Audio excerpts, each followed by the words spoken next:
एक बहुत ही शांत और सुंदर गांव था जिसका नाम था अजगरपुर। इस गांव के बीचों बीच एक चमकता हुआ पेड़ था जिसके नीचे 3 चमत्कारी मणियां रखी थीं।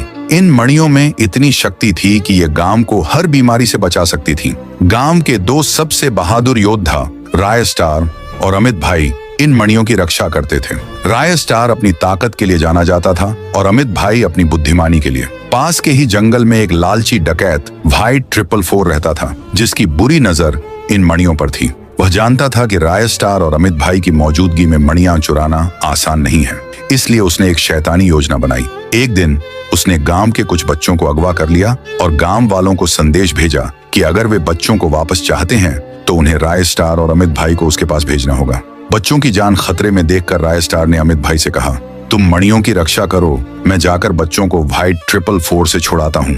राय स्टार जैसे ही जंगल की ओर निकला, व्हाइट 444 के आदमियों ने गांव पर हमला कर दिया। अमित भाई ने बहादुरी से उनका सामना किया, लेकिन वह अकेला था। व्हाइट 444 ने उसे बुरी तरह घायल कर दिया और मणियां चुराकर भाग गया। जंगल से लौटते समय राय स्टार ने अमित भाई को घायल अवस्था में देखा। अमित भाई ने मुश्किल से कहा, व्हाइट 444 मणियां। ये सुनकर राय स्टार गुस्से से भर गया। उसने जमीन पर मुट्ठी मारी और व्हाइट 444 के अड्डे की तरफ दौड़ा। व्हाइट 444 के पास बहुत से खूंखार गुंडे थे, लेकिन आज राय स्टार को कोई नहीं रोक सकता था। उसने एक एक करके सबको हरा दिया और आखिरकार व्हाइट 444 के सामने खड़ा हो गया।